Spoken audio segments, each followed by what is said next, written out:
हम लोग basic mathematics का सेकेंड लेक्चर डिस्कस करेंगे आप लोगों के साथ। हम लोग फर्स्ट क्लास में बहुत सारा नंबर्स के बारे में डिस्कस किए थे, integer, natural number, prime number, हाँ, composite number, even odd number, types of number सब डिस्कस किए थे। तो आप लोग समझे होंगे, एकदम बेसिक लेवल का था। धीरे धीरे हम लोग का लेवल बढ़ते जाएगा और काफ़ी इंटरेस्टिंग होगा आगे। तो आप लोग बेसिक मैथमेटिक्स को काफ़ी अच्छे से सीरियसली देखना, क्योंकि इसी पर पूरा मैथमेटिक्स का सिस्टम डिपेंड है। जैसे कोई बुक आप पढ़ोगे और जैसे आपको बीच में अचानक से टर्म समझ में नहीं आता है, तो इसका मेन कारण यही सब होता है। जो बेसिक मैथमेटिक्स का नॉलेज है ना, वो अगर नहीं रहेगा तो आपको दिक्कत आएगी समझने में, ठीक है। तो इसको अगर अच्छा से जान लोगे तो फिर मैथमेटिक्स आपका इंटरेस्टिंग सब्जेक्ट बन जाएगा और आप खुद ब खुद अच्छा से पढ़ना स्टार्ट कर दोगे, ठीक है। तो हम वो सारा चीज़ डिस्कस करेंगे बेसिक के अंदर, जिसके कारण बच्चे को मैथ्स में इंटरेस्ट डेवलप नहीं हो पाता है, ठीक है। वो सब चीज़ अगर क्लियर हो जाएगा तो ऑटोमेटिक आपका अच्छा इंटरेस्ट आ जाएगा मैथ्स पढ़ने में, ठीक है। तो हम लोग आज कुछ नया कॉन्सेप्ट डिस्कस कर रहे हैं, प्रॉपर्टीज ऑफ प्राइम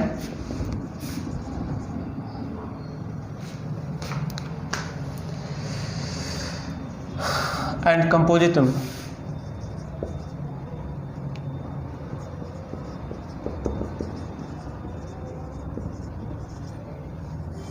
प्राइम और कंपोजिट नंबर का क्या सब प्रॉपर्टी होता है, इसको हम लोग समझते हैं। फर्स्ट,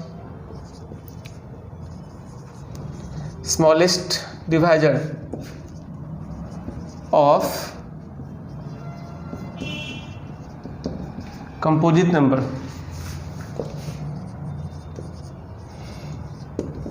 इज प्राइम, ठीक है। Smallest divisor of composite number is prime. जैसे एग्जांपल के लिए मान लो 24 है, क्या लिखोगे? 2 इंटू 2 इंटू 2 इंटू 3, यानी 2 to the power 3 into 3। Here 2 and 3 are prime number.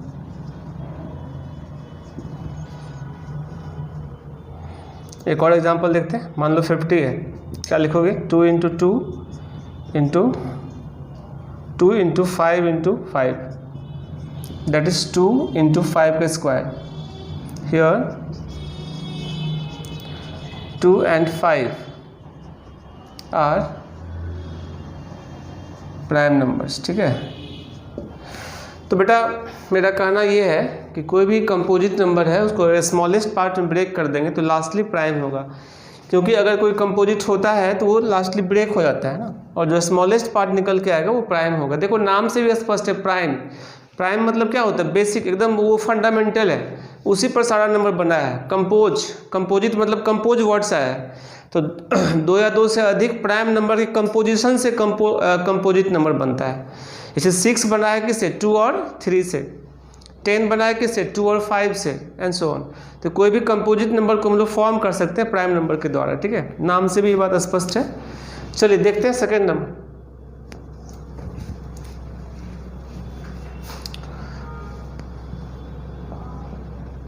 Any fractional power of composite number, sorry prime number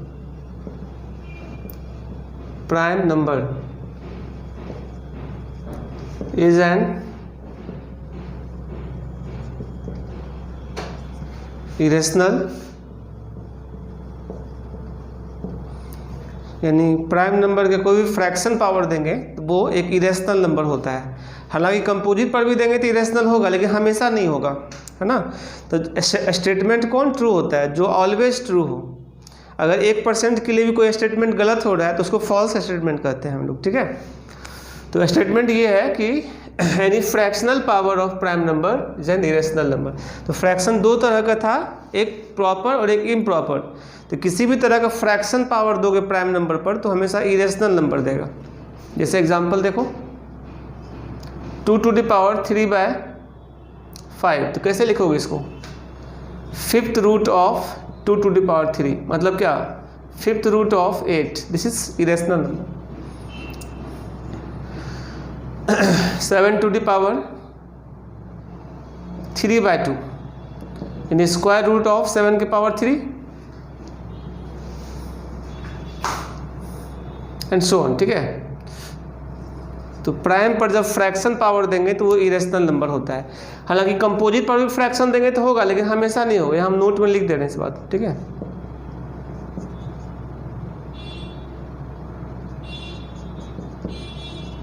fractional power of composite number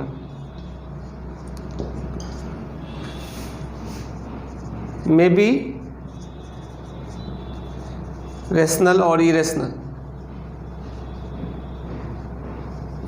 composite number का अगर फ्रैक्शन पावर देते हैं तो वो रेशनल भी हो सकता है और इरेशनल भी हो सकता है। ठीक है बेटा, देखते हैं कैसे। जैसे आप देखो 8 की पावर 1/3 करो, इसका मतलब क्या होता है? 8 का मतलब 2 की पावर 3 और होल पावर 1/3, तो ये 3 कैंसिल हो जाएगा ना, तो 2 क्या है बेटा? Rational number. और इसको तो जानते हो Q से डिनोट करते हैं। और वही अगर हम 8 की पावर 1/2 कर दें, ठीक है, 1/2 कर दें तो ये क्या देगा? 2 to the power 3/2 नहीं, तो ये पूरा कंप्लीट नहीं हो पाएगा, तो ये इरेशनल नंबर होगा।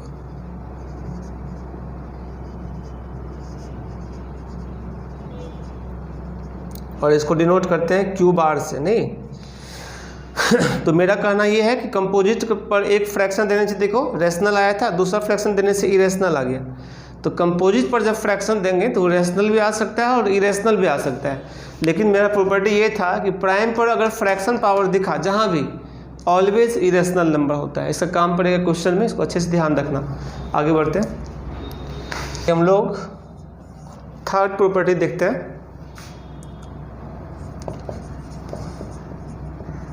The prime number in the form of 4n plus 1 is written as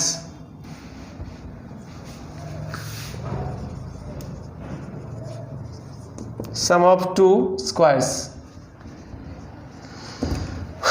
ऐसा प्राइम नंबर जो 4n + 1 के फॉर्मेट में होता है उसको हम लोग 2 स्क्वायर के फॉर्म में लिख सकते हैं। ठीक है, काफ़ी इंपॉर्टेंट प्रॉपर्टी है, हम लोग इसको समझते हैं अच्छे से।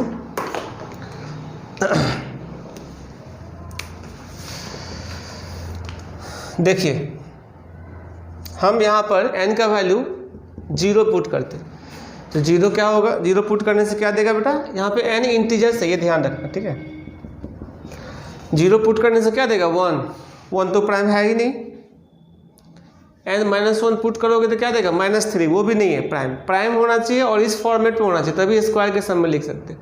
अब हम 2 पुट करते हैं या 1 पुट करते हैं, तो 1 पुट करने से क्या देगा? 5 प्राइम नंबर है, और 5 को लिख सकते हैं 1 स्क्वायर + 2 का स्क्वायर।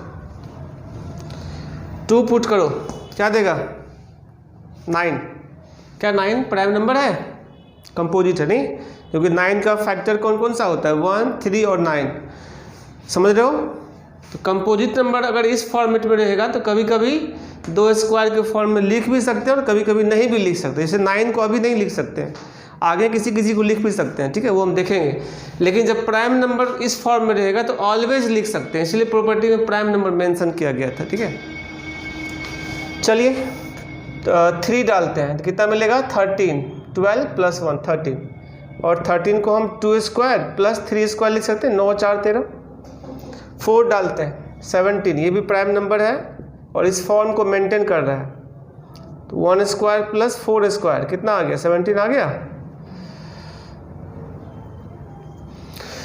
5 डालो 21, तो 21 तो कंपोजिट है ना, तो 21 को अभी नहीं लिख सकते हैं। 6 डालो 25 भी कंपोजिट है, लेकिन 25 को हम लिख सकते हैं कितना? 25 को हम लोग 3 स्क्वायर + 4 स्क्वायर लिख सकते हैं। तो कंपोजिट देखो कभी कभी लिखाता है, ऐसे 21 और 9 ये सब नहीं आया था। ठीक है, बट 25 को लिख सकते हैं। लेकिन प्राइम नंबर हमेशा लिखाएगा। आगे बढ़ते हैं, 7 डालते हैं, 7 डालेंगे 28 + 1 29, ऑल्सो प्राइम नंबर। तो क्या लिखोगे इसको, 2 स्क्वायर + 5 स्क्वायर। 8 डालो 33 कंपोजिट, 9 डालो 37 prime, 1 square + 6 square and so on. समझ रहे बात को? यानी कोई भी प्राइम नंबर अगर इस फॉर्मेट में रहेगा तो उसको हमेशा 2 स्क्वायर के फॉर्म में लिख सकते हैं। तो कंपोजिट का हम कोई चर्चा नहीं किए, जो कंपोजिट में और में भी होता है, लिख भी सकते हैं और नहीं भी लिख सकते। ठीक है, चलिए देखते हैं इस पर क्वेश्चन कैसा आता है। देखिए क्वेश्चन आया हुआ है इंडियन स्टैटिस्टिकल इंस्टीट्यूट में 2008 में। इंडियन स्टैटिस्टिकल इंस्टीट्यूट एक एग्ज़ाम है जिसमें कि मैथमेटिक्स ही सिर्फ पूछता है, काफ़ी इंपॉर्टेंट है ये। ओनली 40 सीट से पहले तो 20 ही था इंडिया में, और काफ़ी स्टैंडर्ड क्वेश्चन आता है। IIT सबसे भी ऊपर लेवल है इसका, कंप्लीट फ्री एजुकेशन है, गवर्नमेंट का सब सिस्टम है। जैसे IIT सब में आप जाओगे तो IIT में क्या होता है कि आपका गवर्नमेंट में फ़ी भी लगता है, लेकिन यहाँ फ्री एजुकेशन है। ठीक है, और सिर्फ मैथ्स पूछता है इसके एग्ज़ाम में। तो काफ़ी डिटेल में हम आगे बताएंगे, फिलहाल ये उसी एग्ज़ाम में पूछा हुआ है क्वेश्चन, और देखते हैं कि कैसे इसको हम लोग करेंगे। ठीक है, द नंबर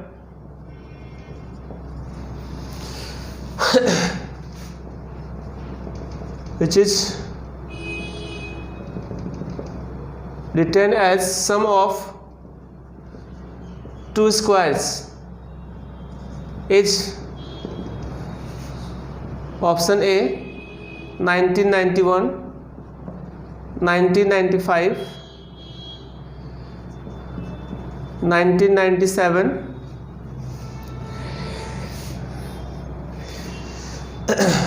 1993, 1995 और 1997। ठीक है, और ऑप्शन डी है none of these.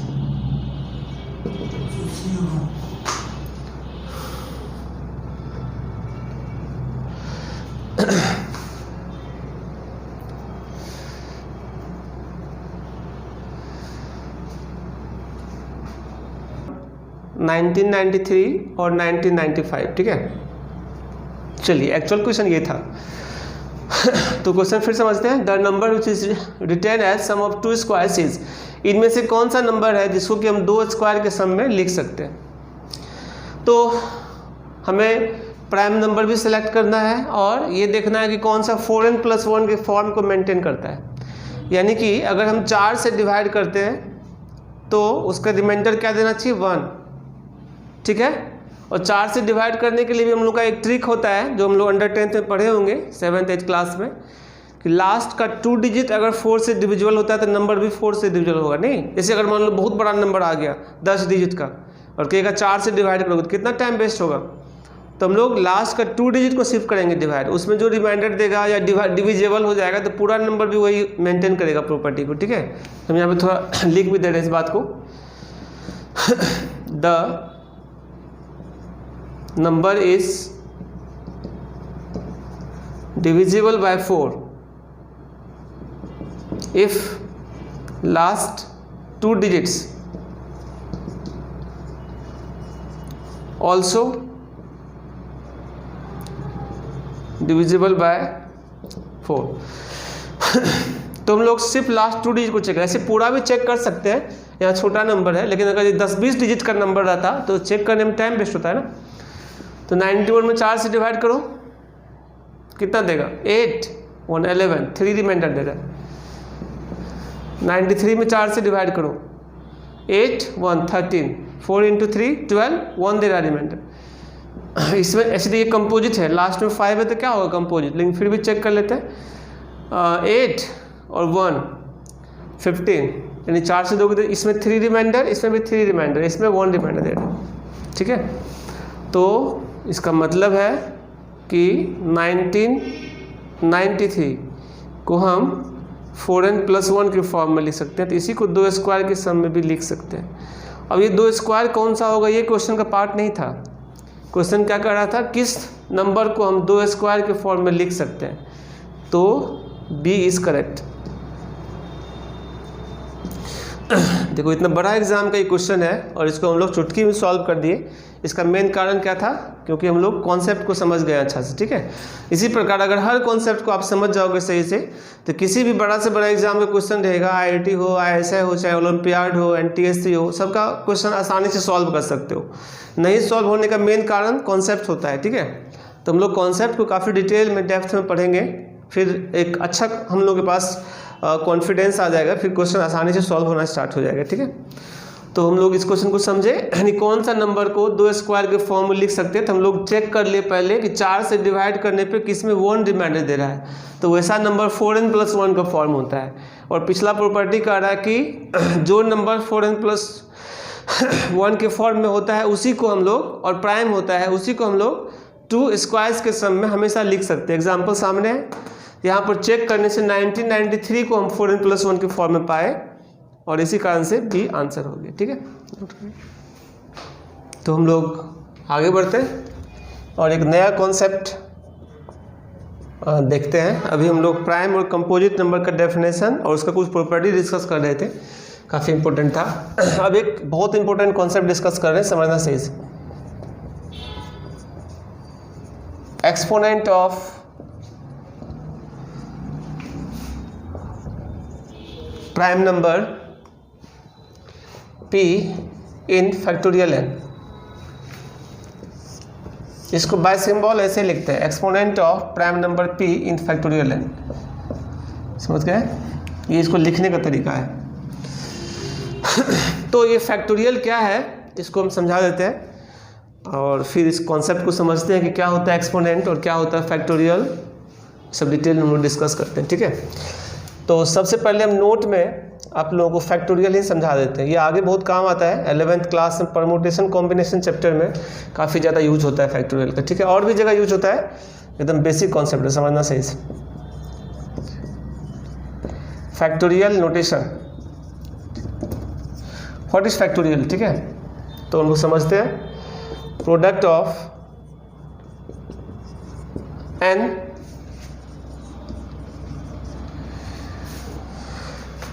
Consecutive natural number, ठीक है।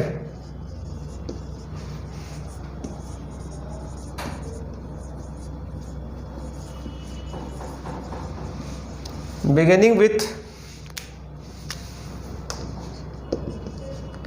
1 is denoted by factorial n, या इसका एक और सिंबल होता है ऐसे लिखने का, ठीक है। सटा के लिखना थोड़ा, ठीक है बच्चे।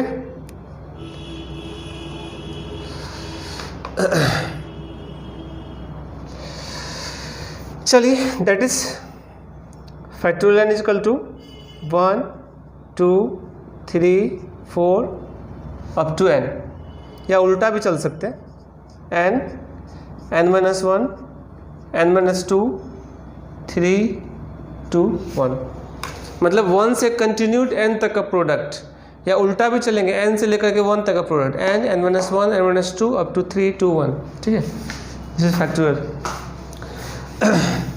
कुछ एग्जाम्पल से समझते हैं इसको।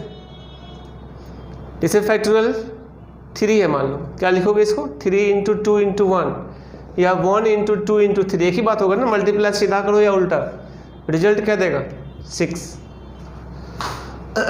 फैक्टोरियल 2 है तो क्या लिखोगे, 2 × 1 क्या देगा 2। फैक्टोरियल 4 है, 4 × 3 × 2 × 1 या 1 से 4, 12 × 2 24। इसको चाहो तो तुम ऐसे भी लिख सकते हो, मान लो 4 छोड़ देंगे और 3 से लेके 1 तक का फैक्टोरियल 3 हो गया, तो 4 × फैक्टोरियल 3 भी लिख सकते हैं, नहीं तो जैसा यूज होगा वैसा करेंगे। जैसे फैक्टोरियल 5 है, 5 × 4 × 3 × 2 × 1, क्या लिखोगे, टोटल मल्टीप्लाई करो, 20 × 3 60 × 2 कितना 120 × 1 120। या इसको चाहो तो तुम ऐसे लिख सकते हो 5 × फैक्टोरियल 4, या और अरेंज करो 5 × 4 20 × फैक्टोरियल 3, तो जैसे मन वैसे लिख सकते हैं, ठीक है। इसे बहुत इंपॉर्टेंट है, अच्छे से समझना है। उस तरह से फैक्टोरियल n को भी हम ऐसे डिनोट कर सकते हैं, n को लिखेंगे कैसे, n इंटू फैक्टोरियल n-1, ठीक है, या चाहे तो n into n-1 into factorial n-2 लिख सकते हैं, एंड सो ऑन। जैसा मन वैसा हम लोग इसको ब्रेक कर सकते हैं, ठीक है। और कुछ इंपॉर्टेंट नोट बता दे रहे हैं फैक्टोरियल से रिलेटेड, इसको याद रखना ठीक से। जैसे फैक्टोरियल 0 का वैल्यू अलग से 1 कंसीडर करते हैं, ठीक है। फैक्टोरियल में कोई भी नेगेटिव क्वांटिटी रहेगा तो डिफाइंड नहीं है, नोट डिफाइंड। जैसे फैक्टोरियल -2 क्या होगा, नोट डिफाइंड, ये पॉसिबल ही नहीं है, ठीक है। फैक्टोरियल के अंदर कोई फ्रैक्शन रहेगा,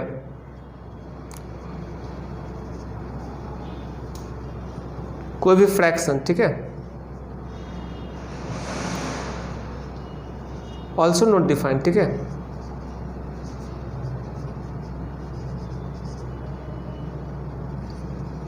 जैसे फैक्टोरियल 5/3 क्या होगा, नॉट डिफाइंड, या 7/2 कुछ भी, मतलब कोई फ्रैक्शन का या नेगेटिव नंबर का डिफाइन नहीं है। 0 एक एक्सेप्शनल केस है, इसको अच्छा से याद रखना। 0 का 1 होता है, ठीक है। इसका प्रूफ आगे बताया जाएगा जब हम लोग चैप्टर पढ़ेंगे ना परमुटेशन का, तब। फिलहाल ये याद रखना है, किसी नेचुरल नंबर का तो फैक्टोरियल आसानी से निकल जाएगा, और 0 का अलग से याद रखना 1, ठीक है। ये फैक्टोरियल कॉन्सेप्ट था। अब हम एक्सपोनेंट समझाएंगे कि एक्सपोनेंट कैसे निकालते हैं फैक्टोरियल का, है ना, वो समझाते हैं अच्छे से। तो हम लोग एक्सपोनेंट का डेफिनेशन लिखने से पहले कुछ एग्जाम्पल पे फोकस करते हैं। देखो बेटा, जैसे मान लो फैक्टोरियल 10, तो 10 को लिखो 10, 9, 8, 7, 6, 5, 4, 3, 2, 1 तो प्राइम है भी नहीं, और 1 मल्टीप्लाई करने से कोई फर्क भी नहीं पड़ता किसी नंबर को, ठीक है।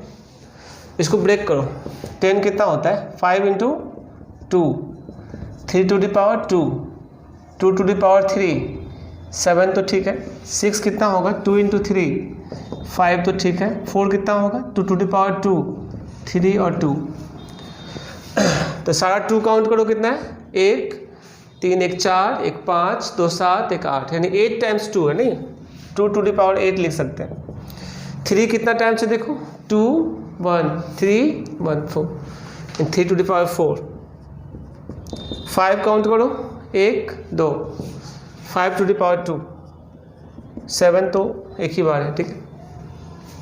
तो अब देखो एक्सपोनेंट का मतलब ये होता है कौन सा प्राइम नंबर कितना बार रिपीट किया है फैक्टोरियल के अंदर, है ना। जैसे ये 2 की पावर 8 होना क्या इंडिकेट करता है कि 2 8 टाइम्स होगा, ये समझ रहे हो। जैसे 2 इंटू 2 करोगे तो कितना देगा, 2 की पावर 2। अगर 2 इंटू 2 इंटू 2 करोगे तो कितना देगा, 2 की पावर 3। कोई नंबर जितना बार मल्टीप्लाई होता है तो वो पावर होते जाता है, नहीं।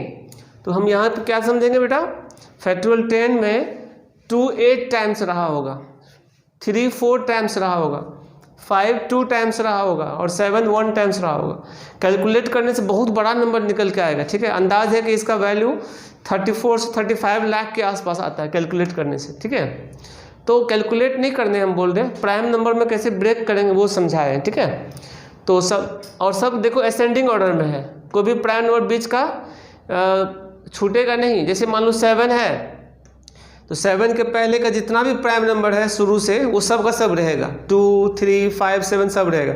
मतलब अब ये 10 की जगह 15 आएगा, या 8 आ जाएगा, या 6 आ जाएगा, तो ये पावर चेंज होगा, बट प्राइम नंबर सब जितना भी रहेगा वो सब प्रेजेंट रहेगा, ठीक है। मतलब जैसे 6 रहेगा तो 5 तक का प्राइम नंबर रहेगा, वहाँ 7 नहीं आ सकता है।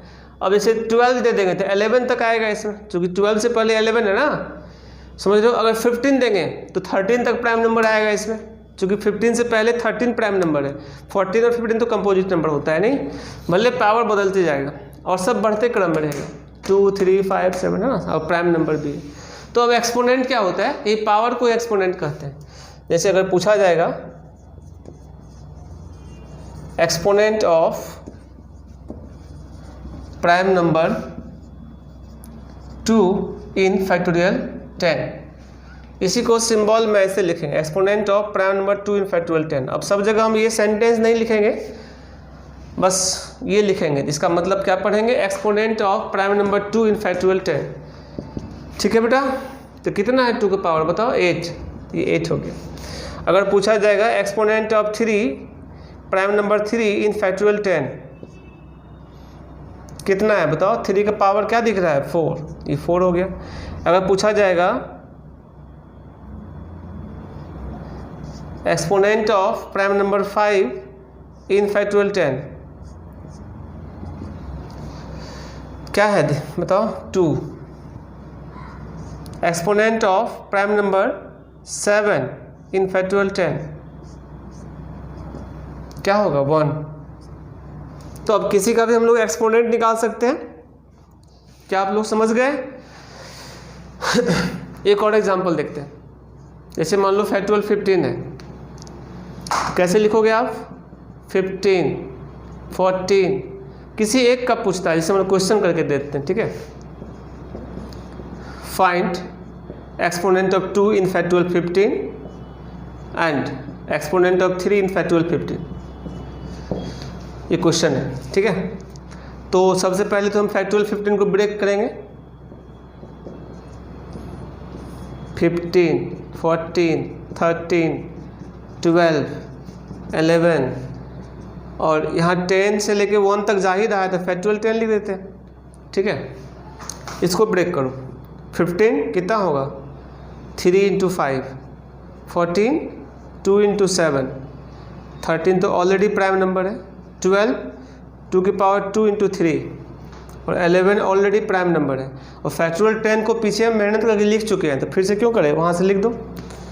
क्या हो गया 2 की पावर 8, 3 की पावर 4, 5 की पावर कितना 2 और 7, सारा अरेंज करो। तो 2 देखो कितना है, पहले से 8 था और 2 1 3 और बढ़ गया, तो 2 की पावर कितना होगा 11। पावर का पावर ऐड हो जाता है ना, पता है ना ये बात। ये 8 है और ये 2 की पावर 2 मल्टीप्लाई होगा, दोनों पावर ऐड हो जाएगा। एक और 2 मल्टीप्लाई होगा तो 2 की पावर 1 है ना, तो वो भी ऐड हो जाएगा। चलो 3 देखो कितना है, 4 टाइम्स पहले था और 1 और 2 बार और आ गया, 3 की पावर कितना आ गया 6। इतना ही से मतलब है, 5 7 तो निकालने की जरूरत है नहीं, इसी से एक्सपोनेंट काउंट हो जाएगा। फिर भी पूरा लिख देते हैं। ये 2 + 1 3, 5 की पावर 3, 7 की पावर 2, एक यहाँ है और एक यहाँ था, ठीक है। और 11 और 13 तो अलग अलग है, ठीक है। समझ में आ गया? तो एक्सपोनेंट ऑफ 2 इन फैक्टोरियल 15 क्या दिख रहा है 11 and exponent of 3 in factorial 15 क्या दिख रहा है 15 का 3 का 6। जिसका चाहे उसका लिख सकते हैं। 5 का पूछता तो 3 होता, 7 का पूछता तो 2 होता, 11 का पूछता एक्सपोनेंट क्या होता 1, 13 का पूछता तो 1, ठीक है। तो बेटा इसमें ठीक है बना तो लिए हम लोग, लेकिन सोचो एक क्वेश्चन तुम लोगों को देते हैं सोचने के लिए। अगर इसमें बड़ा क्वेश्चन आ जाता, इसे फैक्टोरियल 15 यानी 15 के जगह पे मान लो कि 50 आ जाता है या 100 100 आ जाता है, ठीक है। तो 100 को ब्रेक करना कितना मुश्किल काम होगा। जैसे 100 को अगर हम पूछते question find exponent of prime number 2 in factorial 100, तो आप क्या करते सबसे पहले, बनता तो लेकिन बहुत लंबा टाइम लेता। कैसे बताते हैं, 100 को ब्रेक करते फैक्टोरियल 100 को 100 99 98 लिखते जा रहे हैं हम लोग, ठीक है। 97 96 करते करते करते करते कहाँ तक जाएंगे 2 तक, वो लिखने में आधा पेज लगेगा। फिर उतना ही नहीं 100 को ब्रेक करो, 100 को ब्रेक करोगे कैसे 2 2 5 5। 99 को ब्रेक करो, कैसे ब्रेक होगा 3 3 11। फिर 98 को ब्रेक करो 2 7 7। एंड ये भी दिमाग लगाना पड़ेगा सारे नंबर्स को ब्रेक करने के लिए, ठीक है। और जो प्राइम नंबर है वो तो ब्रेक होगा नहीं, बट कंपोजिट को तो ब्रेक करना पड़ेगा सारे को। और फिर काउंट करो कितना बार 2 है कितना बार 3 है, एक एक करके काउंट करो। सोचो कितना टाइम लगेगा, भारी मुश्किल होगा। तो हम बड़ा नंबर्स के लिए भी बताएंगे कॉन्सेप्ट, एक ट्रिक बताएंगे जिससे हम लोग किसी भी बड़ा से बड़ा नंबर का एक्सपोनेंट चुटकी में निकाल देंगे, मतलब कुछ सेकेंड में, 3-4 सेकेंड काफ़ी होगा हमारे लिए, ठीक है। तो वैसे क्वेश्चंस को हम लोग सॉल्व करेंगे। अभी पहले हम इस क्वेश्चन को थोड़ा जो कराया है ना, इसको एक कॉन्सेप्ट के रूप में इसको हम लोग डिस्कस कर देते हैं। जैसे यानी किसी भी फैक्टोरियल को हम ये लिख सकते हैं 2 to the power a, 3 to the power b, 5 to the power c, 7 to the power e and so on. ये 2 3 5 7 कहाँ तक जाएगा वो n के वैल्यू पर डिपेंड करता है। और a b c भी ABCD जो है वो भी किस पे डिपेंड करेगा, 7 के बाद क्या होगा 11 के power E 13 and so on, वो डिपेंड n पे करेगा, ठीक है। तो पावर्स या ये सब चीज़ कहाँ तक जाता है वो n पे डिपेंड करेगा। तो किसी भी फैक्टोरियल को हम लोग product of power of consecutive prime numbers में लिख सकते हैं, ठीक है। लिख देते हैं factorial n must be written as product of powers of consecutive prime numbers. अब यहाँ पे तुम देख सकता है, अगर हम exponent of prime number 2 in factorial n पूछें तो क्या बताओगे A। Exponent of prime number 3 in factorial n पूछें तो क्या बताओगे B। Exponent of prime number 5 in factorial n पूछें क्या बताओगे C एंड सो ऑन, ठीक है। तो ये तो फॉर्मूला है ना, एग्जाम्पल पीछे किया हुआ है, फैक्टोरियल 10 का भी कर दिए, फैक्टोरियल 15 का भी कर दिए। और अभी एक क्वेश्चन मार्क था हमारे लिए कि बड़ा नंबर अगर रहेगा, जैसे 500 दे दिया, सोचो 500 दे दिया, तो उसको कैलकुलेट करें तो आपको पूरा दिन लग जाएगा, है ना, और तब भी सही निकाल पाओगे, कहना मुश्किल है ना। तो ऐसे बड़ा नंबर्स को भी हम लोग एक्सपोनेंट बहुत फास्ट निकाल सकते हैं। और थोड़ा देर बाद ये आप लोग कभी कभी देखो मन में ये रहता है लोगों को पढ़ते टाइम, यार ये हम लोग भी बचपन में थे ना, तो सोचते थे कि यार ये जो पढ़ रहे हैं फ्यूचर में या आगे क्या काम होगा, ये तो लगता है एकदम यूजलेस होगा हमारे लाइफ, मतलब इससे तो खाना मिलेगा नहीं, इससे हमको और कुछ तो खास। तो ये सब चीज़ जब आप आगे बढ़ोगे ना तो ये पता चलेगा, क्योंकि हम लोगों का आइडिया है ना कि ये जो पढ़ रहे हैं हम लोग, इसका क्या एप्लीकेशन होगा, क्या इसका यूज होगा क्वेश्चन के अंदर। और अभी जस्ट हम आप लोगों को इसका एप्लीकेशन भी समझाएंगे कि एक्सपोनेंट जान लेने से कितना बड़ा बड़ा क्वेश्चन को हम आसानी से सॉल्व कर सकते हैं, ठीक है। तो ये सब धीरे धीरे आइडिया मिलता है। तो हर चीज़ को, हर वो चीज़ जो हम नहीं जानते उसको सीखने का पहले प्रयास करेंगे, और धीरे धीरे सीख करके बहुत सारा स्टॉक हो जाएगा हमारे पास बेसिक कॉन्सेप्ट का। तो फिर किसी भी बड़े चैप्टर से हम फाइट कर सकते हैं और आसानी से उसको हम लोग जो है ना अपने अंडर कर सकते हैं। अदरवाइज अगर बेसिक कॉन्सेप्ट नहीं रहेगा, जैसा कि जनरली मैक्सिमम टीचर्स बेसिक को ज़्यादा फोकस नहीं करते हैं, बस सीधा स्टार्ट कर दिए ट्रिगोनोमेट्री, सीधा स्टार्ट कर दिए अपना सेट्स चैप्टर स्टार्ट कर दिए। अब भाई सेट्स तो तू पढ़ रहे हो, ठीक है, अब उसके अंदर अगर टर्म्स यूज हो गया मॉडुलस का या प्राइम नंबर का, कंपोजिट नंबर, कुछ एक्स्ट्रा टर्म्स यूज हो गया तो कैसे बनाओगे, फिर तो दिक्कत होगा ना बेटा। तो इसलिए जब बहुत आगे जाना है तो शुरुआत एकदम छोटा करना चाहिए, एकदम बेसिक लेवल से, फिर धीरे धीरे हम लोग इतना आगे चले जाएंगे कि सबको पीछे छोड़ सकते हैं, ठीक है। तो अच्छे से हम लोग समझेंगे बारी बारी। अभी हम बड़ा नंबर का एक्सपोनेंट निकालने का ट्रिक डिस्कस करेंगे आप लोगों के साथ, नोट करिए पहले। तो अब हम आगे बढ़ते हैं और एक बड़ा क्वेश्चन देके हम आप लोगों को देखते हैं कि भाई कैसे निकालेंगे। Find exponent of prime number 2 in factorial 100। सोचो अगर ये क्वेश्चन आ जाए तो कैसे बनाएंगे हम लोग 100। तो फैक्टोरियल 100 के बारे में सोच के ही आप लोगों को डर लग जाएगा, भाई फैक्टोरियल 100। ये मत समझना कि भाई बहुत लोग तो इसको फास्ट बना रहे, 10 × 10 कर दिया और दोनों का अलग अलग फैक्टोरियल कर दिया, ऐसा थोड़ी ना होगा। फैक्टोरियल 100 का मतलब 100 × 99 × 98 × 97 × 96, मतलब सब इंटू होते जा रहा है। सोचो कितना बड़ा होगा, है ना। 10 × 10 तो बस सिंपल सा कैलकुलेशन, वो उससे नहीं काम चलेगा। ये इतना बड़ा है कि हम लोग इसको लिख नहीं सकते, नंबर इतना बड़ा आएगा, ठीक है। इसलिए कैलकुलेट करने के बारे में तो कभी सोचना ही नहीं है, बस हम लोगों को प्राइम नंबर काउंट कर लेंगे, यही कॉन्सेप्ट समझ रहे हैं, ठीक है। तो बेटा हम एक ट्रिक पहले बताते हैं, तब इस क्वेश्चन को हम सॉल्व करेंगे, ठीक है। इसको समझना सही से। और जैसा कि हम बताए थे कि इस ट्रिक को जानने के बाद कुछ सेकेंड में आप एक्सपोनेंट बता सकते हो, ठीक है। Second method to find exponent. Second method to find exponent.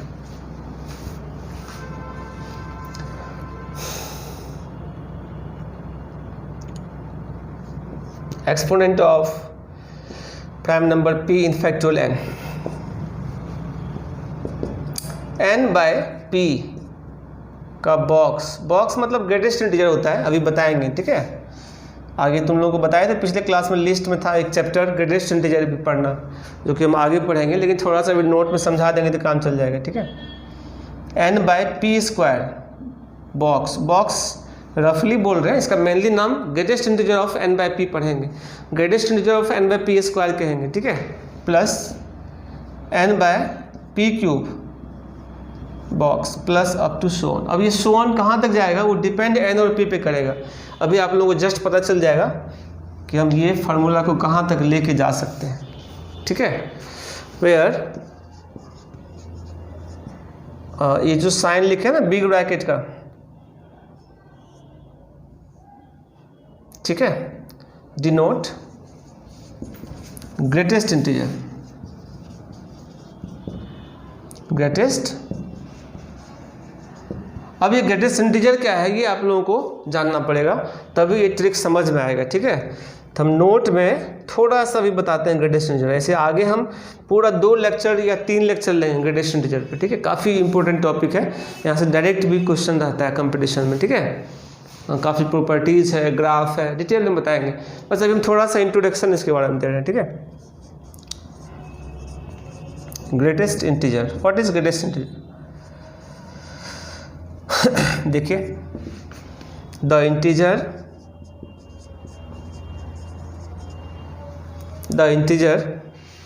which is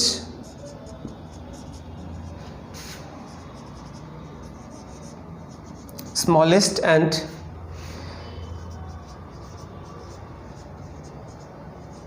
nearest to x is called greatest integer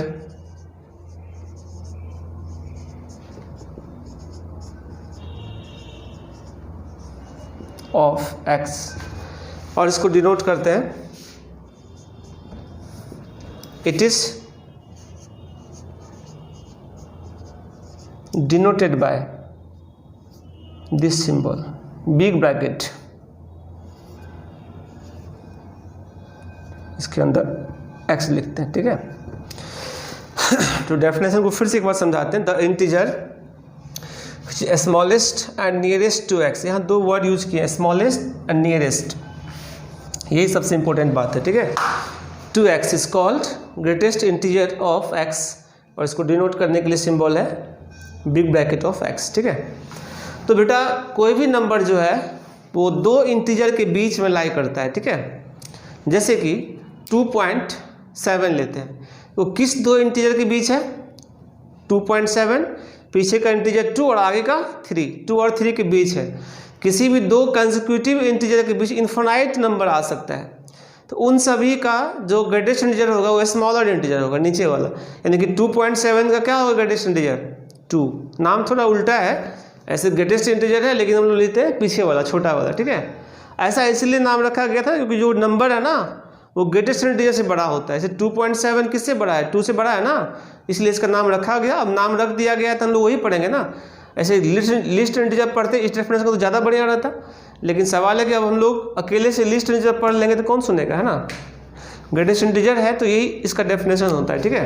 क्योंकि जो डेफिनेशन है उसी अकॉर्डिंग हम लोग को काम करना पड़ता है, अपने मन से उसमें हम लोग चेंज नहीं कर सकते हैं कुछ, ठीक है। चलिए देखते हैं क्या देखते हैं बेटा। इसका कुछ एग्जाम्पल देखते हैं। पहले तो हम एक इसमें जनरल बात बता रहे हैं। अगर n इज लेस देन और इक्वल टू x और लेस देन n+1, ठीक है, तो इन सभी के लिए जो ग्रेटेस्ट इंटीजर होगा वो n होगा, छोटा वाला इंटीजर। n और n+1, n जहाँ पे इंटीजर है, ये बिलोंग्स टू का साइन है, बताए थे पिछले क्लास में। ये जो साइन होता है ना, किसका साइन होता है बताओ? बिलोंग्स टू, ठीक है। n कोई इंटीजर का मेंबर है, तो एक n है और 1 ऐड करोगे तो क्या होगा? जस्ट अगला इंटीजर देगा, नहीं तो 2 लगातार इंटीजर के बीच ये x है। तो इन सभी नंबर के लिए जो ग्रेटेस्ट इंटीजर होगा वो n होगा। चलो एग्जांपल से अच्छा समझ में आएगा, ठीक है। एग्जांपल लेते हैं, जैसे 3.2 लेते हैं, इससे ग्रेटेस्ट इंटीजर। तुम लोग ये बताओ 3.2 किस 2 इंटीजर के बीच लाई करता है? हाँ, आप लोग नंबर लाइन तो जानते होंगे, 3 है और ये 4 है, यहाँ पर होगा 3.2, तो छोटा कौन है? 3। This is the result. अगर 3.8 रहेगा इसका वैल्यू 3 होगी। ये मत समझना 3.8 तो 4 के करीब है, तो ठीक है 4 के करीब है, लेकिन यहाँ पे स्मॉलेस्ट एंड नियरेस्ट दोनों देखना है, क्योंकि 3.4 के नियरेस्ट में 2 इंटीजर है। कौन कौन सा? 3.8 के, हाँ 3.8 के नियरेस्ट में दो इंटीजर है। कौन कौन सा? 3 और 4। 3 पीछे से और 4 आगे से, उसमें वो दोनों इंटीजर में स्मॉलेस्ट इंटीजर सेलेक्ट करेंगे तो क्या हो जाएगा 3। यानी कि 3 और 4 के बीच जो भी अरबों खरबों नंबर है उन सभी के लिए 3 ही होगा, है ना, 4 कभी नहीं होगा। 3.9 का भी क्या होगा? 3 ही होगा, है ना। और 3.01 का भी क्या होगा? 3 होगा। एग्जैक्टली 3 रहेगा तब भी 3 ही होगा, इंटीजर का सेम होता है, ठीक है। ये 3 के लिए एग्जाम्पल हो गए, कुछ और एग्जाम्पल हम समझा देते हैं। अब आप लोग खुद बताओ, चलो देखते हैं। 7.8 क्या देगा? 7।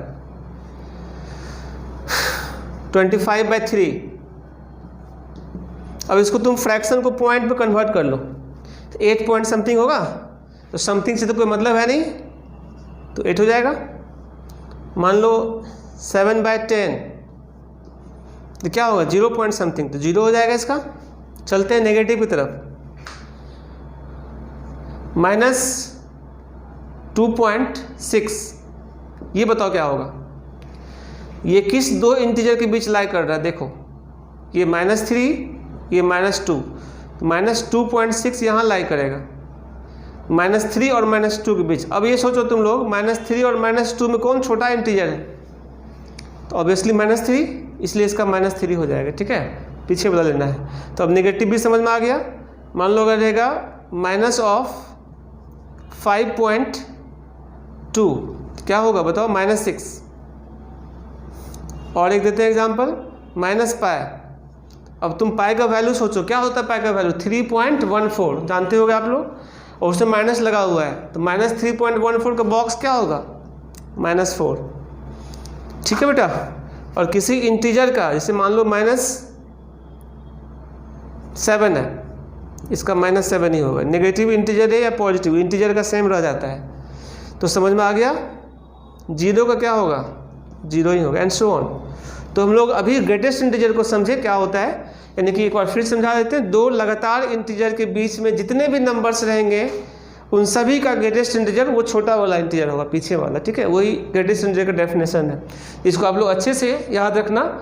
ये आगे हम इस पर बहुत सारा प्रॉपर्टीज़ और ग्राफ डिस्कस करेंगे, और काफ़ी सारा क्वेश्चन यहाँ से रहता है, जेईई सर में पूछता है क्वेश्चन से बहुत सारा, ठीक है, कंपटीशन में, और बोर्ड लेवल में भी यूज़ होता है ना, कैलकुलस सब पढ़ने में, तो काफ़ी इंपॉर्टेंट है। आगे तो डिस्कस करेंगे, आप लोग नोट करो पहले।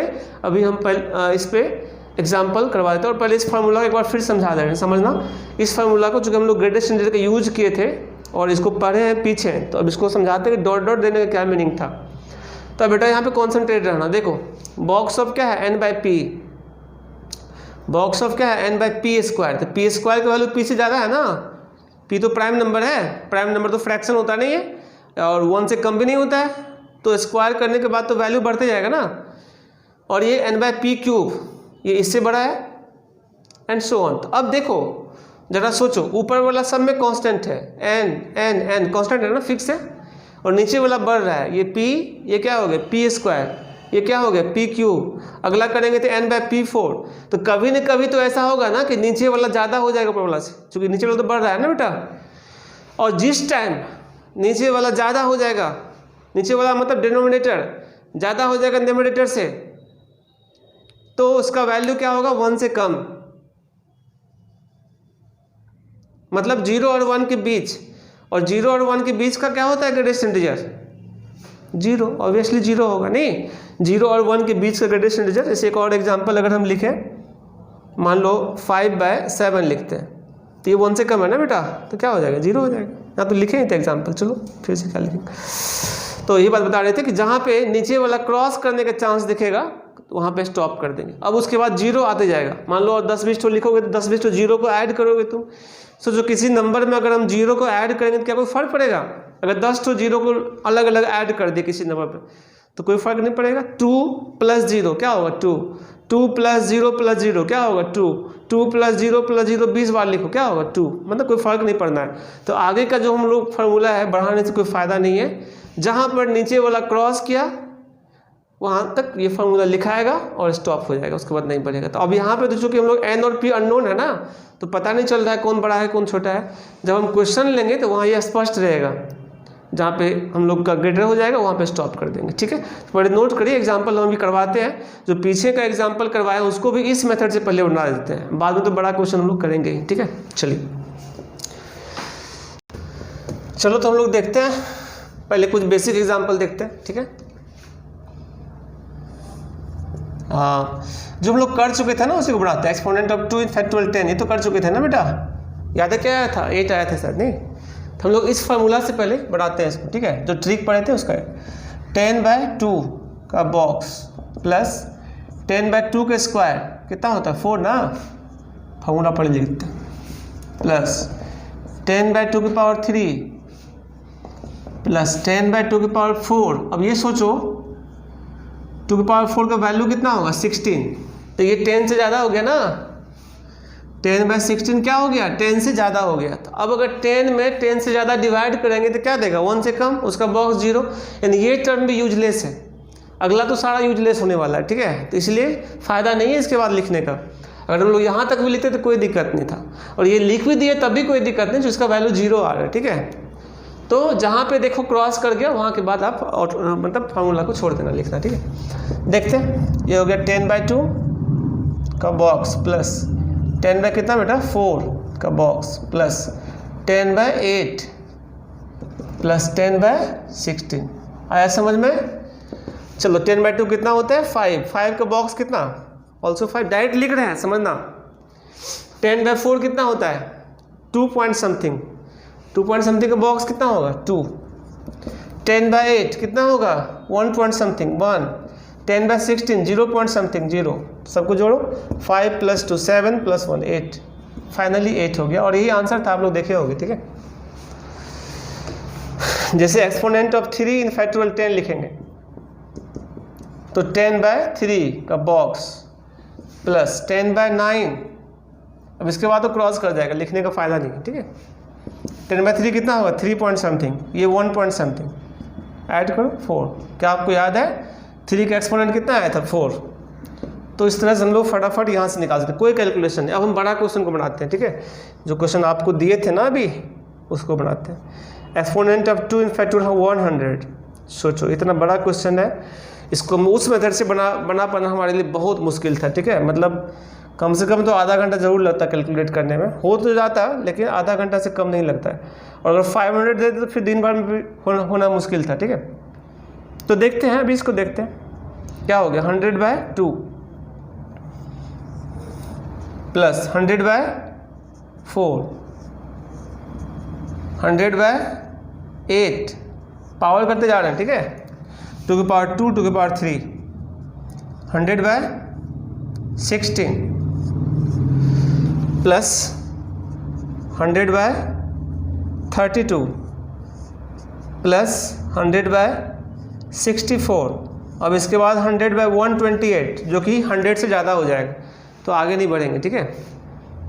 चलिए 100/2 कितना होता है 50 का बॉक्स भी 50, बाहर से बॉक्स लगा हुआ, बॉक्स मतलब ग्रेडेशन, ठीक है। 100/4 25 का ग्रेडेशन जो कितना होता है 25 प्लस 100/8 अगर 8 से डिवाइड करोगे तो ये होगा तुम्हारा 12 पॉइंट समथिंग। तो 12 पॉइंट जो भी होगा तो पॉइंट से तो कोई मतलब है नहीं ना, पॉइंट हट जाता है, ठीक है। छोटा वाला इंटीजर हो जाएगा, क्या लोगे आप 12 प्लस 100/16 तो 16 × 6 96 होता है, यानी 6 पॉइंट समथिंग देगा, तो उसका बॉक्स 6। 100/32 3 पॉइंट समथिंग, तो बॉक्स कितना होगा 3। 100/64 1 पॉइंट समथिंग, बॉक्स 1।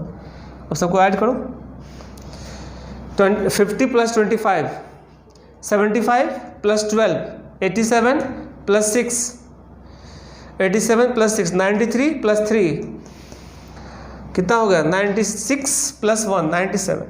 टोटल 2 का संख्या 97 है, यानी कि फैक्टोरियल 100 को अगर हम ब्रेक करेंगे तो 97 टाइम्स 2 रिपीट करेगा उसके अंदर, ठीक है। यही इसका एक्सपोनेंट हो जाएगा।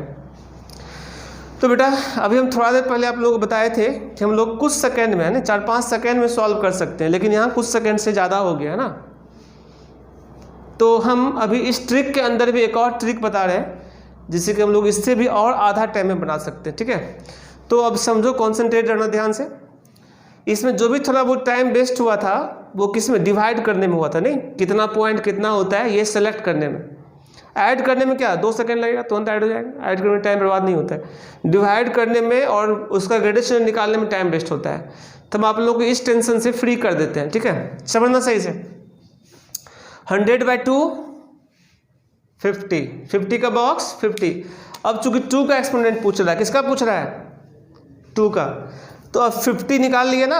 अब आगे वाला के लिए इसको हाफ करते जाओ, 2 से डिवाइड करो 50 में, कितना देगा, इधर नहीं देखने क्या हो रहा है, कितना होगा 25, उसमें 2 से डिवाइड करो तो क्या होगा 25/2 12.5, तो उसका 12 लेना है ना, फ्रैक्शन हटा के लिखना है। 25 का आधा कितना होगा 12 पॉइंट समथिंग 12 का आधा 6 का हाफ कितना 3 का हाफ कितना 1.5 होता है, लेकिन 1 लेना है, समझे। हाफ क्यों कर रहे हैं, क्योंकि 2 का एक्सपोनेंट पूछ रहा है। अगर 3 का पूछता है तो इसको 1 निकाल लेते पहला, उसको इसी को 1/3 करते जाते, इधर नहीं देखते क्या हो रहा है, तो फटाफट ऐड हो जाता है, ठीक है। तो 4 सेकंड या 5 सेकंड काफ़ी होगा फिर बनाने के लिए, कितना भी बड़ा क्वेश्चन देंगे तो, ठीक है। तो एक और एग्जांपल देखते हैं और ट्रिक के अंदर भी ट्रिक जो यूज किए उसको भी समझेंगे, ठीक है। एक्सपोनेंट ऑफ 3 इन फैक्टोरियल 100, चलिए देखते हैं। 100/3 का बॉक्स प्लस 100/9 का बॉक्स प्लस 100/27 प्लस 100/81, इसके बाद तो क्रॉस कर जाएगा, नहीं तो कोई फ़ायदा नहीं है लिखने का। चलिए 100/3 कितना होता है 33 पॉइंट समथिंग 33, 100/9 कितना 11 point something 11, 3 point something 3, 1 point something 1, calculate करो 44 + 4 48 टाइम्स 3 है। अब ट्रिक के अंदर जो ट्रिक बताए थे वो कैसे यूज हो रहा है, पहला निकाल दिए, ठीक है। 100/3 कितना आ गया 33। अब इसी में 3 से डिवाइड कर दो, उधर बॉक्स नहीं निकालना है, 3 से डिवाइड करो तो 11, इसमें 3 से डिवाइड करो 3 पॉइंट समथिंग 3 लिए, इसमें 3 से डिवाइड करो 1, बस खत्म। इसके बाद 3 से डिवाइड करो 0 हो जाएगा ना, तो इसीलिए। एक और देखते हैं 3 in factorial 5 in factorial 100, 5 in factorial 100, ठीक है। तो देखो 100/5 प्लस 100/25 प्लस 100/, बस क्रॉस कर गया, इसके बाद लिखने को फायदा नहीं है, इसको यहाँ तक लिखा था हम लोग, ठीक है। कितना आ गया 20 + 4 + 0 कितना दे 25 का एक्सपोनेंट कितना आ गया 20। जितना बड़ा प्राइम नंबर रहेगा उतना छोटा बनते जाएगा, ठीक है। जैसे अगर रहेगा एक्सपोनेंट ऑफ 7 इन फैक्टोरियल 100, 7 का एक्सपोनेंट निकालो 100/7 का बॉक्स प्लस 100 कितना 49, 2 स्टेप में कंप्लीट, ठीक है। कितना आ गया 14, हाँ अब इसी में 7 से डिवाइड कर दो 2 आ गया, कितना आ गया 60। अगर 11 का पूछेगा तो एक ही स्टेप में ख़त्म हो जाएगा। कैसे देखो 100/11 और अगला 121 हो जाएगा, लिखने का फ़ायदा क्या है, कितना आ गया 9 पॉइंट समथिंग, नहीं एंड सो ऑन। किसी भी प्राइम नंबर जितना बड़ा प्राइम नंबर का और जल्दी निकलेगा, तो सारे प्राइम नंबर के हम लोग एक्सपोनेंट फटाफट बता सकते हैं किसी भी फैक्टोरियल के अंदर, ठीक है। तो जैसा कि हम बताए थे तुम लोगों को कि भाई ये तो पढ़े हैं, अभी तक लग रहा होगा यार इतना वास्ट चीज़ हम लोग पढ़े हैं, इसका क्या यूज होने वाला है, तो उसको अभी हम इसका एप्लीकेशन कुछ क्वेश्चन के साथ समझाते हैं कि कैसे कैसे यूज होगा, और कुछ होमवर्क भी देंगे, है ना। तो आप लोग अच्छे से कॉन्सेंट्रेट रहो, बस इसके बाद हम कुछ एग्जाम्पल करेंगे और यहाँ तक क्लास रहेगा, ठीक है। तो बेटा हम लोग जो अभी पढ़े हैं एक्सपोनेंट, इसका यूज कैसे होता है क्वेश्चन के अंदर, वो समझाने के लिए हम एक क्वेश्चन दे रहे हैं। बहुत ही अच्छा क्वेश्चन है, फेमस है, जो बड़ा बड़ा एग्ज़ाम होता है NTSC ओलंपियाड, वहाँ पे काफ़ी ये सब क्वेश्चन आने का चांस रहता है। आप लोग समझने का प्रयास करना, ठीक है। Find number of zeros at the end of factorial 100। ये एक बहुत बड़ा क्वेश्चन है, ठीक है। अगर हम सोचें फैक्टुअल 100 को कैलकुलेट करने के लिए हम नहीं कर पाएंगे, ठीक है। मतलब हमारा कंप्यूटर भी शायद फेल हो जाएगा, इतना बड़ा नंबर है ये, बहुत बड़ा डिजिट होगा, ठीक है। तो उसमें लास्ट में कितना जीरो उस डिजिट में है, उस नंबर में है, वो कैलकुलेट करना है।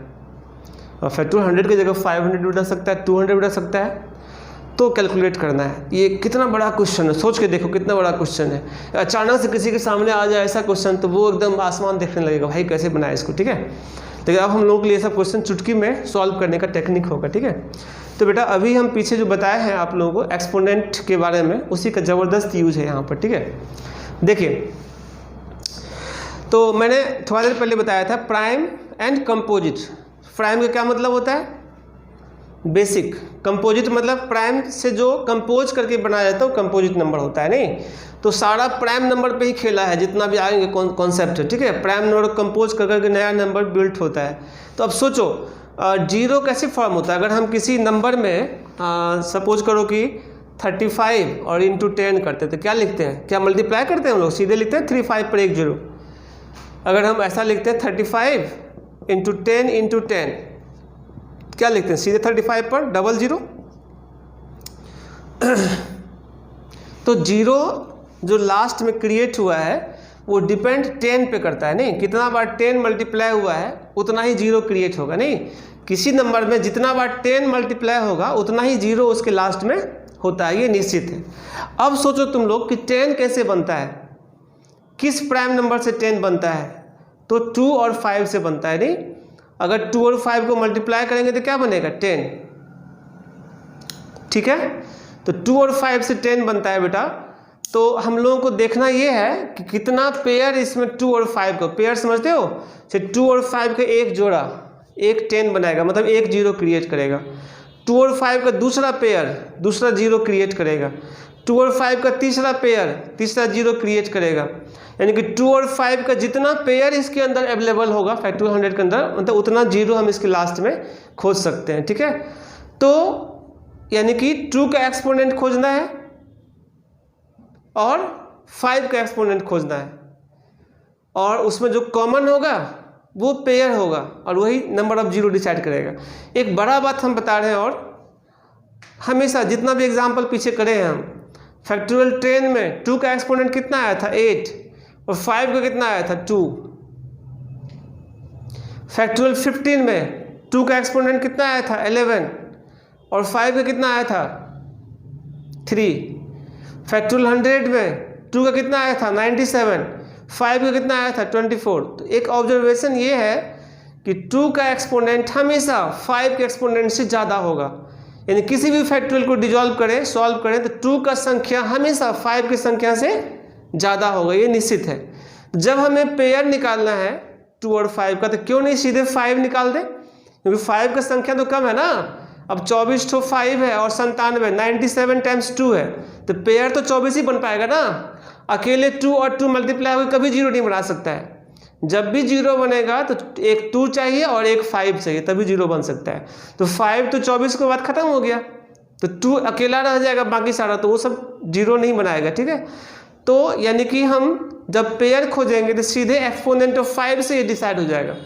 एक्सपोनेंट ऑफ 5 जितना होगा उतना पेयर क्रिएट होगा, ठीक है। तुम लोग समझते हैं इसको, जो बात बोले इसको लिख भी दे रहे हैं, ठीक है। देखिए solution, number of zeros at the end of factorial 100 equals number of pairs of 2 and 5 in factorial 100। और जो ये बात हम लिख रहे हैं तीसरा पॉइंट, ये सबसे इम्पोर्टेंट होगा। इसका मतलब ये हो गया सीधा सीधा एक्सपोनेंट ऑफ 5 इन फैक्टोरियल 100, ये एक बड़ा बात है।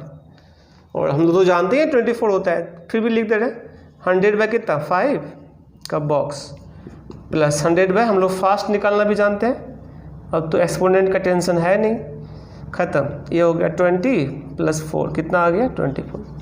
तो 24 नंबर ऑफ जीरो होगा। यानी फैक्टोरियल 100 को अगर सॉल्व करेंगे कैलकुलेट करेंगे, पता नहीं कितना बड़ा नंबर है, 24 ठो तो जीरो। अभी प्रधानमंत्री साहब जो पैकेज घोषित किए थे 20 लाख करोड़ का, 2 पर कितना जीरो आया था बताओ?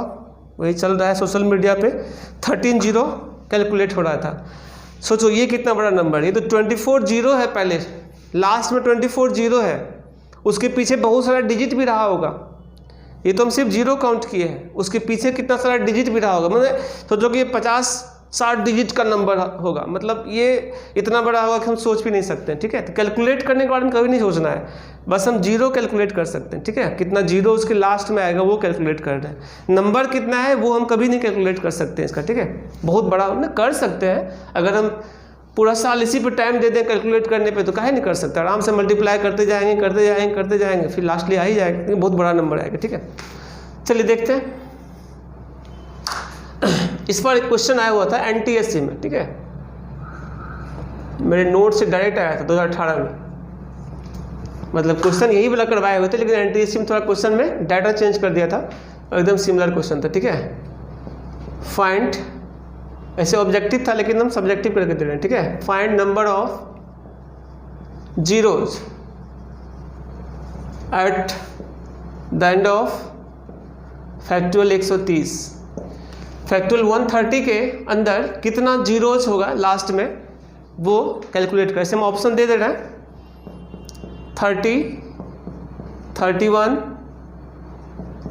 32 और 33, ये ऑप्शंस था इसका। ठीक है, तो बेटा आप लोग तो इसको फटाफट बना सकते हो, और हमारे लिए नंबर ऑफ जीरो कैलकुलेट करना बहुत टफ काम नहीं रह गया है।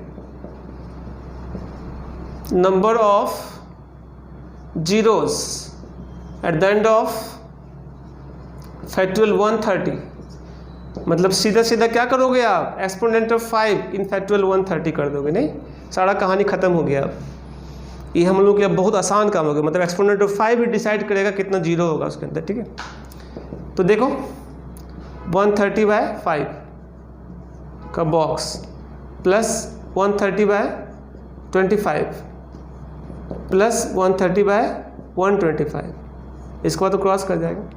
ये कितना होगा बेटा 26 प्लस ये कितना होगा 5 प्लस 1 कितना दिया 32, और कौन सा ऑप्शन दिख रहा है, सी is correct.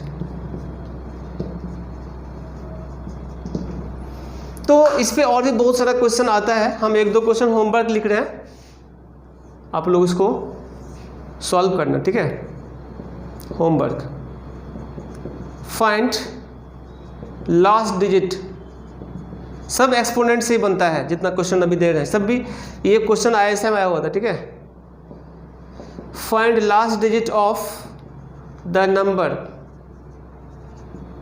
Factorial 1 plus factorial 2 plus factorial 3 up two factorial 50। ये 50 तक का फैक्टोरियल है, अकेले फैक्टोरियल 50 नहीं है, उसके पीछे फैक्टोरियल 49 भी है, फैक्टोरियल 48 भी है, यानी 1 से लेकर 50 तक का फैक्टोरियल का सम है, उसका लास्ट डिजिट फाइंड करना है। ठीक है, होमवर्क है, आप लोग सोचना।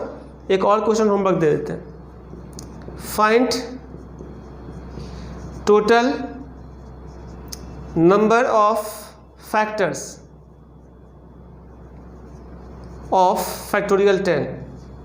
तो देखो बेटा छोटे छोटे नंबर का तो हम लोग फैक्टर निकाल लेते हैं, जैसे मान लो 10 का फैक्टोरियल पूछेगा तो हम आसानी से बता देंगे 1 2 5 10।